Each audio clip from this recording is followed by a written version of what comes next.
বিয়ে করার জন্য একেবারে পারফেক্ট টাইম হচ্ছে এই কুরবানির ঈদ।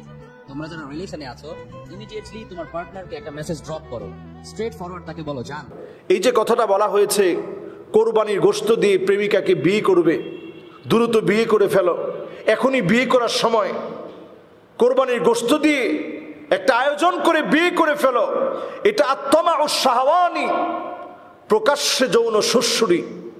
এই যৌন সুশ্রুরি যদি একজন আলেম তৈরি করে তাহলে সমাজের অবস্থা কোথায় গিয়ে পৌঁছাবে?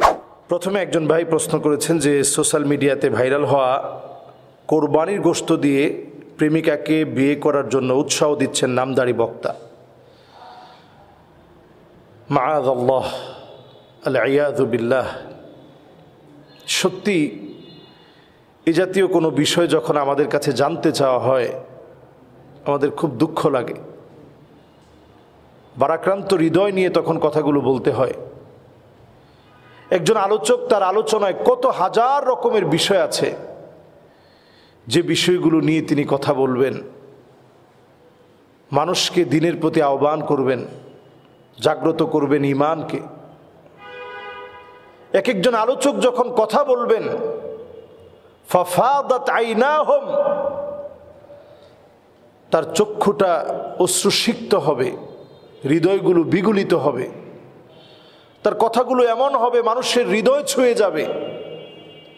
এই নাসিহা আল্লাহ রাব্বুল আলামিন রাসূলকে কোরআন দিয়ে নাসিহা করতে বললেন, ইয়া আইয়ুহার রাসূল বাল্লিগ মা উনজিলা ইলাইকা মির রাব্বিক,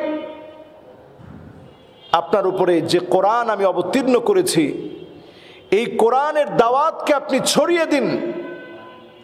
এই কোরআনের দাওয়াত ছড়িয়ে দেওয়ার ক্ষেত্রে বাধা বিপত্তি, কত রকমের জুলুম নির্যাতনের শিকার হয়েছে রাসূল করিম সাল্লাল্লাহু আলাইহি ওয়াসাল্লাম। সেই দাওয়াতি মানহাজ সাহাবায়ে কেরাম গ্রহণ করে নিয়েছিলেন।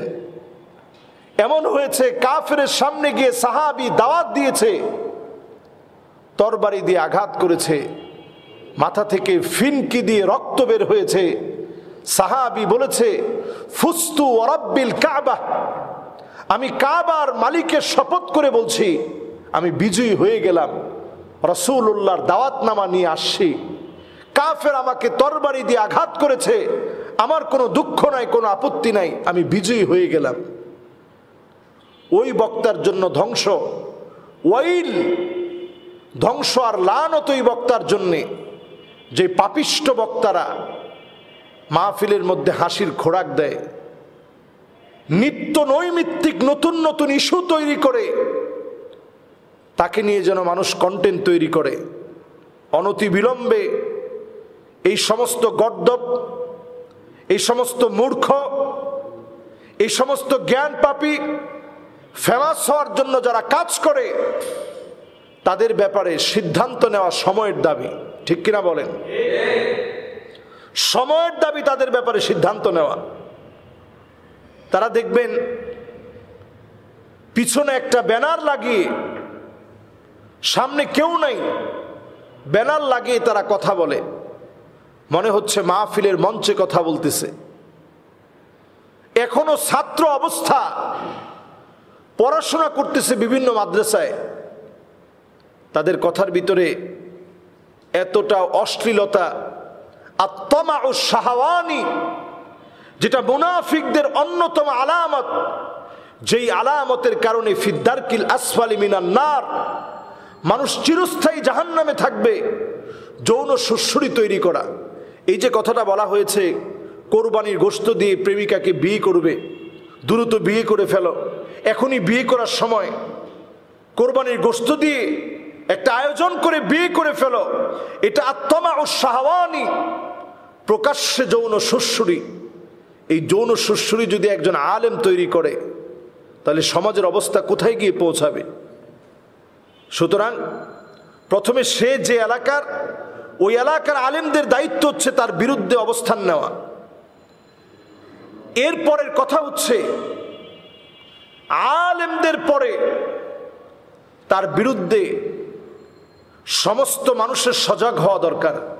সোশ্যাল মিডিয়া যারা বুঝে, সোচ্চার আছে, তারা এই বিষয়ে সিদ্ধান্ত নেওয়া উচিত। এই সমস্ত আলেমদের কথা শোনার আগে একটি বিষয় পরিষ্কার করে জেনে রাখবেন, ফানজুরু আম্মান তাখুযুনা দীনাকুম, চুলের গোড়া থেকে শুরু করে পায়ের তালু পর্যন্ত লক্ষ্য করতে হবে এই লোকটা দিন মানতেছে কিনা। যদি দিন না মানে সে যত জ্ঞানী হোক ওই লোকের আলোচনা শোনা যাবে না। পায়ের তালু থেকে নিয়ে চুলের গোড়া পর্যন্ত সুন্নতের অনুসরণ করতে হবে, তাহলে তার আলোচনা শোনা যাবে। অন্যথায় তার আলোচনা শোনা যাবে না, তার থেকে কথা নেওয়া যাবে না। এজন্য যতজন আমরা এই জাতীয় বক্তাদেরকে সমর্থন করি, তাওবা করেন, এদেরকে বয়কট করুন, এদের ওয়াজ শোনা বন্ধ করেন। আলেমরা এদের ব্যাপারে সজাগ হন। এলাকায় যে এলাকায় তারা বসবাস করে তাদের ব্যাপারে সজাগ হন, নসিহত করেন। যদি তারা নসিহত না শুনে তাদেরকে প্রয়োজনে আইনের আওতায় তাদেরকে সোপর্দ করেন। তাদের কারণে ইসলামের এই বিশাল খেদমতকে ধ্বংস হতে দেওয়া যায় না। আল্লাহ তাআলা আমাদেরকে বোঝার তৌফিক দান করুক। আসসালামু আলাইকুম ওয়া রাহমাতুল্লাহি ওয়া বারাকাতুহু।